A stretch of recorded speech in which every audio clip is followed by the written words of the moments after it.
नमस्कार, हरिभूमि टीवी पर आपका स्वागत है। जो आप ये पीछे देख रहे हैं पानी, ये कोई तालाब नहीं, ये खेत है। कुछ दिन पहले यहाँ पर फसलें लहराती थी, लेकिन बारिश और आसपास के गांव का इतना पानी आया कि ये पूरा एक तालाब बन गया। ये हाल इस गांव का नहीं, बहुत से गांव का है जो भुना के आसपास हैं, बरवाला के आसपास हैं।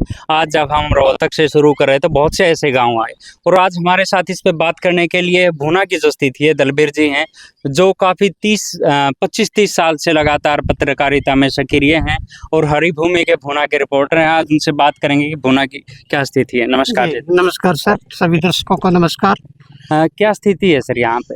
ये सर यहाँ 15 दिनों से जल भराव, एक रहनखेड़ी, लहरिया, ढाणी गोपाल, ढाणी सांचला, बोस्ती, इन गांवों के अंदर 4 से 5 फुट पानी, यानी 1200 से 15 एकड़ में जल भराव की स्थिति आज भी है और पहले भी थी। लगातार हुई भारी बारिश के कारण ये निकासी नहीं हो पाई और पानी का जल भराव, ये हालात है। यहाँ के लोग परेशान हैं, हताश हैं, निराश हैं।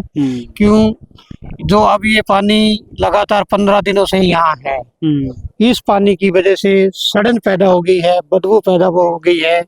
अब यहाँ बीमारियां, महामारी फैलने की भी आशंका बन गई है। तो हम भुना से जब निकल रहे थे तो देख रहे थे कि वो भी पूरा भरा हुआ था, तो उसकी क्या? भुना में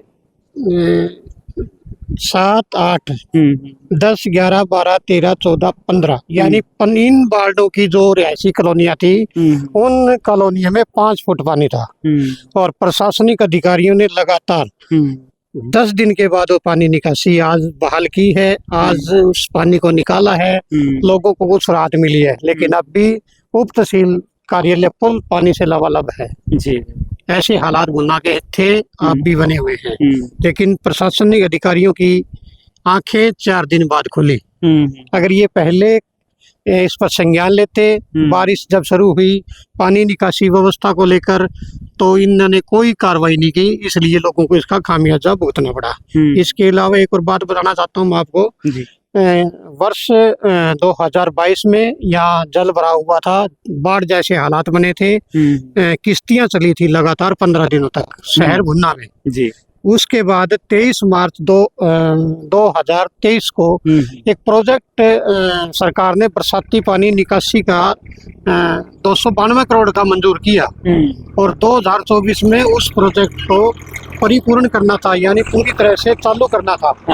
लेकिन वो वन विभाग ने एनओसी नहीं दी, नगर पालिका ने पेड़ लगाने के लिए जमीन नहीं दी, और जन स्वास्थ्य विभाग के अधिकारियों की कुंभकर्णी नींद नहीं खुली। ये तीनों अधिकारी, इस विभाग इसमें जिम्मेदार है। इसलिए आज वो प्रोजेक्ट आ गया, लेकिन अब जो लोग मुसीबत में दोबारा उस बाढ़ की जेल में फंसे, अब वो मंजूर किया गया है। इसमें सरकार की खामी बताएं या प्रशासन अधिकारियों की लापरवाही बताएं, इसको हम किस एंगल से देखें वो अलग बात है। आप लगातार प्रशासन के बीच में रहे हैं, तो किस किस तरह से प्रशासन अभी, क्या आपको लगता है कि सक्रिय है प्रशासन? थोड़ा प्रशासन अभी पिछले 5 दिनों से बड़ा सक्रिय है। हाई लेवल की उन्होंने 20 वोल्टेज जो इलेक्ट्रिकल मशीन मोटरें होती हैं उनसे पानी उठाया गया है, 20 वर्मा मोटर पंप होते हैं उनसे उठाया गया है।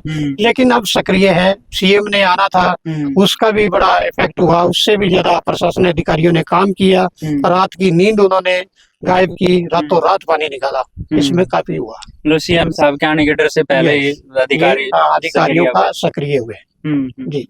तो अभी क्या स्थिति है आज के दिन की? आज शहर भुना की स्थिति बिल्कुल ठीक है, एक तहसील को छोड़ करके जी। लेकिन जो गांवों के हालात हैं, किसानों की जो समस्याएं हैं, किसानों की जो फसल बर्बाद हुई है और उनके खेतों में आज भी पानी आपके सामने है। ये रहनखेड़ी का रकबा है जो हम खड़े हैं यहाँ, रहनखेड़ी, लहरिया और इधर है कानीखेड़ी। यहाँ करीब 600 एकड़ के करीब जल भराव है, और इस जल भराव का कोई समाधान नहीं है। या तो इसकी कोई पानी निकासी व्यवस्था को लेकर के माइनर में व्यवस्था की जाए, या कोई और प्रबंध किए जाएं या रिचार्ज बोर लगाए जाएं, तब इसका समाधान होगा। नहीं, इसका कोई समाधान नहीं जी। इससे किसानों के लिए सबसे बड़ी मुसीबत है। इनकी पकी पकाई फसल नष्ट हो गई है। लेकिन इन किसानों की आवाज, इन ग्रामीणों की आवाज और शहरवासियों की आवाज हरिभूमि ऐसा बना, ग्राउंड रिपोर्ट हरिभूमि ने उठाई, प्रशासन अधिकारियों की आंखें खुली, सरकार तक हमारी आवाज गई, तब कुछ लोगों को राहत मिली। लेकिन हरिभूमि एक ऐसा अखबार समाचार पत्र था जो धरातल पर काम किया, भूना के पूरे लोगों के पानी के बीच में उनके मुद्दे उठाए, लोगों की समस्याओं को गंभीरता से हमने दिखाया। वो लोगों के घरों में गए, जिनकी हालात थी, पीने का पानी नहीं था, खाने की रोटियां नहीं थी, वो हमने दिखाई। हरिभूमि ने इसको प्रमुखता से उठाया ताकि लोगों को राहत मिले, प्रशासन को चेताया, सरकार को इसकी आवाज हमने वहां तक पहुंचाई। तो एक हरिभूमि एक ऐसा समाचार पत्र था इसके लिए। जी।